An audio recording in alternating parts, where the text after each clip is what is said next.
শুভরাত্রি বন্ধুরা। রাত্রিবেলা দেখুন সূর্যমুখীর এই ফুলটাকে শুকিয়ে গেছিল, তুলে রেখেছিলাম, ভালো করে শুকিয়ে গেছে। এবার এগুলো সব বীজ, এই তো এরকম এরকম করে টানলে উল্টে পাল্টে জায়গা পড়ে।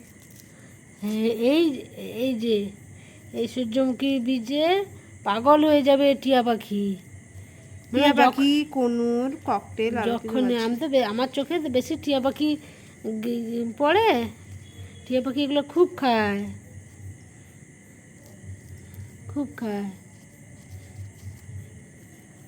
এর ভিতরে না বীজ আছে, ওর থেকে তেল হয়, বেশি হলে তেল হয়। খুব সুন্দর দেখুন, খুব সুন্দর করে বীজগুলা বের করছে।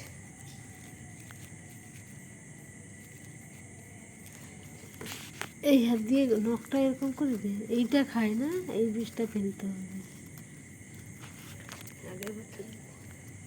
আগের বছর এবছর আর হবে না, এই সিজন চলে গেল। দোকানে তো সারা বছর পাওয়া যায়, এই সিজনে আর সূর্যমুখী বীজ আর ফেললেও বোধহয় হবে না। এখন একটা সময় হয়, আর এখন হবে না। যারা হয় তারা এই হিমঘরে রাখে মনে হয়, সারা বছর বিক্রি। ওটা তো শুধু টিয়া পাখিরা খায়, মানুষ খেলে সারা ব্যবস্থা তার অন্যরকম হতো। এই বীজটা ভালো, মানুষ সব খায় না, মানুষ খায় না বেশি, টিয়া পাখি খায়। খায় মানুষ বীজগুলো খায়। কত সুন্দর, বেশ বেটে বেটে। হুম, বাড়ির জিনিস। হ্যাঁ, কি সুন্দর করে বের হয়ে যেত ফাঁস ফাঁস করে। বাড়ির জিনিস তো ভালো, কিন্তু পাখি কি বুঝবে বাড়ির জিনিস? সে জানা খেতে পেলেই হলো, তার খালি পেলেই হলো।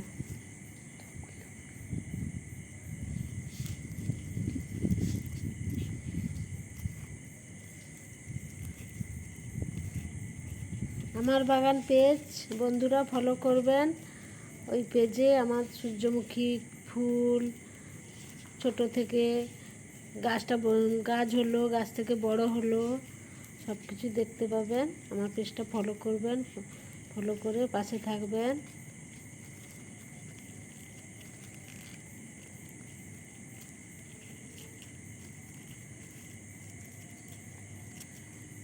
শুভরাত্রি বন্ধুরা, ভালো থাকবেন, বাই।